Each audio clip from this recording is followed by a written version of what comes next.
Welcome to another Colors of Prague. This is season 4, episode 20. Wow.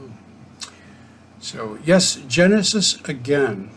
I've spoken of Genesis in recent shows, different albums, different box sets.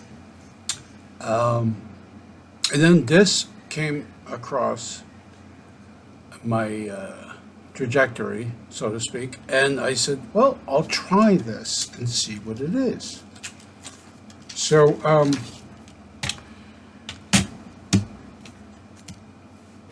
before we go to my notes, we all know what bootlegs are, right?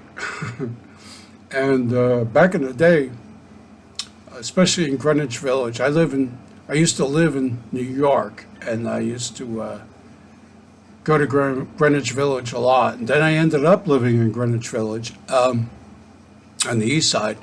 So that was the place where you could find bootleg recordings on vinyl, usually 2-disc sets, and you couldn't even get a whole show. And, it was sometimes like a mimeographed, yes, before Xerox, a mimeographed cover that was like placed over a white sleeve and the shrink wrap. So when you removed the shrink wrap, the cover came off. And then they graduated to doing print covers, with a photo of the band, not even from that show or tour. Mostly was live stuff. And then sometimes it would be outtakes. And great many bands. Yes, King Crimson, the Rolling Stones, many of those. Lots of punk bands,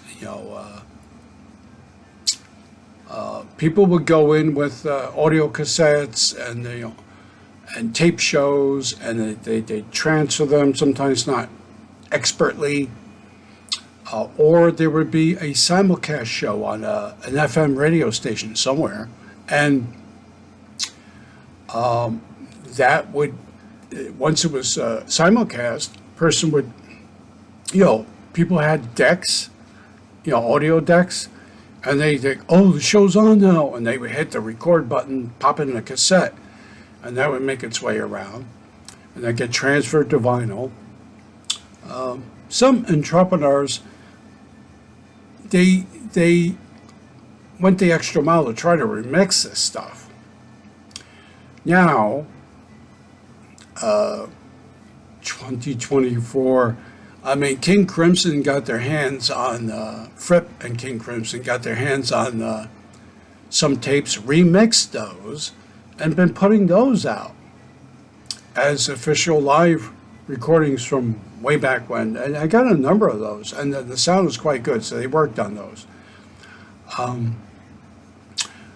For example, Rolling Stones have been known to record a great many shows, and not released until decades later. And so that stuff is coming out officially. But back in the day, you had things that, again, they sounded from Abysmal to Fear to Damn, this is a great show, I wish it sounded better. And so Genesis is one of those bands.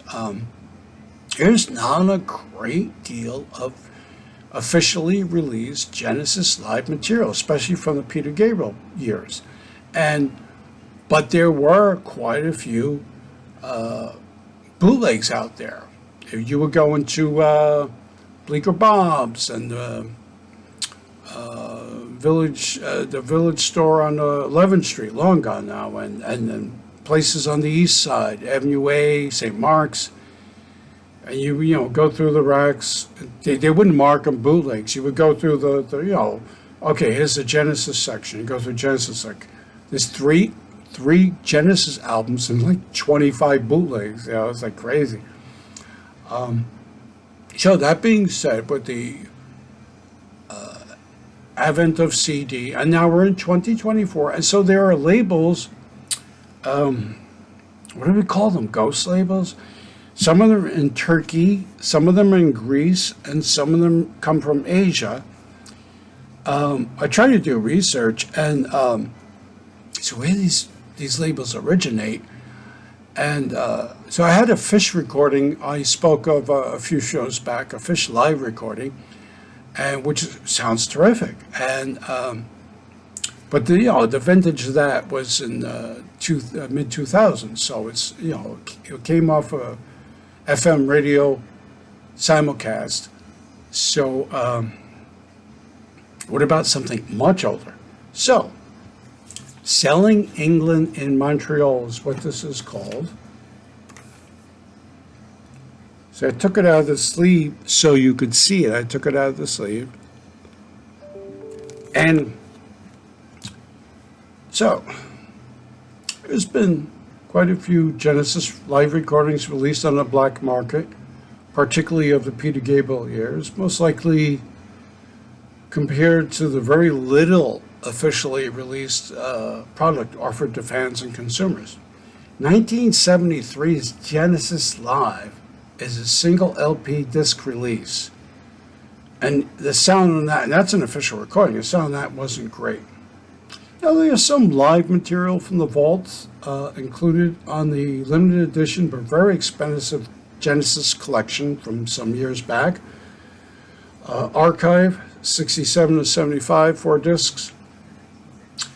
That material was in need of being remixed, remastered, and they did a good job. Except that it was available as a very limited edition, and they were, at that time, pricey. So now any remaining ones or used versions of the archive, 67 to 75, are just like ridiculously priced. So the BBC box of a year or two ago, Genesis Live, featured the first of 5 discs. There were 5 discs in that box. The first one was Peter Gabriel ever material. So for the collectors and fans, there's the vinyl, and then what we call bootlegs. Now, truth be told, nearly every popular band has some 200s in circulation. And there's also the Grateful Dead. I forgot to mention them. But those guys are hardcore tapers, and they use the best microphones, and they mix stuff. So anyway, so I had notes all over the place. So let's jump back to this tour, this album, Selling England by the Pound. The tour began in Paris, France, in September 1973 and ended in New York at the Academy of Music on May 6, 1974. I remember the Academy of Music, long gone. This show was the second and last played in Montreal, Canada, on April 21st, 1974, at the University of Montreal. It was simulcast on FM radio in Canada and synced to the US and Europe, allegedly. It's a good show, actually, and whatever the source of the audio on the CD, released in 2023 on the Unicorn label, for it being a vintage, it's quite good. Set 1 contains Watcher of the Skies, Story of Britannia, Dancing with the Moonlit Night, Story of Romeo and Juliet, The Cinema Show, I Know What I Like, Story of Five Rivers, Firth of Fifth, Story of Henry and Cynthia, which were short bits, sometimes interspersed throughout the songs, linking material. The second set, the musical box, in its entirety, Horizons, The Battle of Epping Forest, entire song, Story of Old Michael, Supper's Ready, 25 minutes of it, an outro. So the funny thing here is the audience appears very appreciative of the band and the music, and appears the on-site DJ was unaware that the band was done after Supper's Ready, because you can audibly hear him saying, I think the band's coming out. I'm not sure if the band's coming out at the very end, because like everybody's digging this show and then it's done. You know, like, so it's a long show. Anyway, so Genesis selling England and Montreal. I on the Unicorn label. Yeah, they provide a little mini one-page liner note thingy here with the Melody Maker reproduction.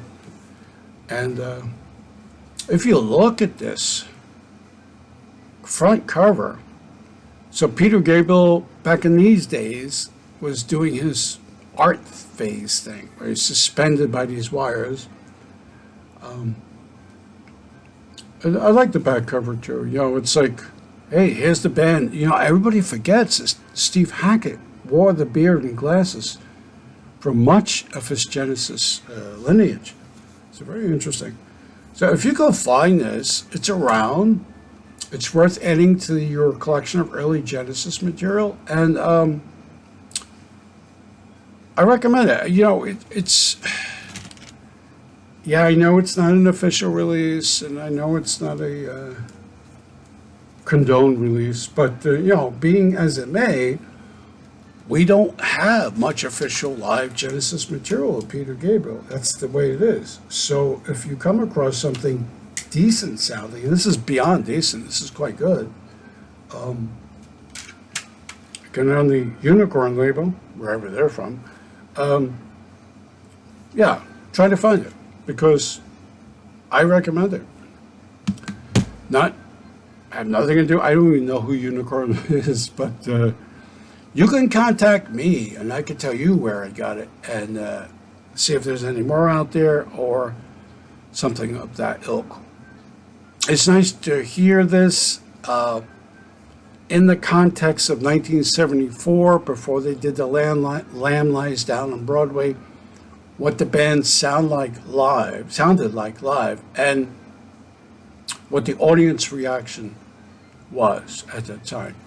You know, finishing a Steve Hackett book and then finishing a large collection of assembled discussions with the various band members throughout up to the end of the Gabriel era. They really liked this tour, and they really liked the reaction.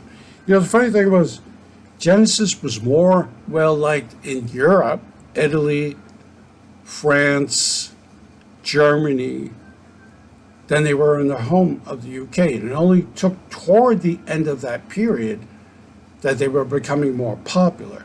So coming to Canada, this was a long tour, too. I checked all the dates on this thing. And so they ended up in New York in 1974. So it was a bit of a tough haul for these guys. They were playing long shows, and they're playing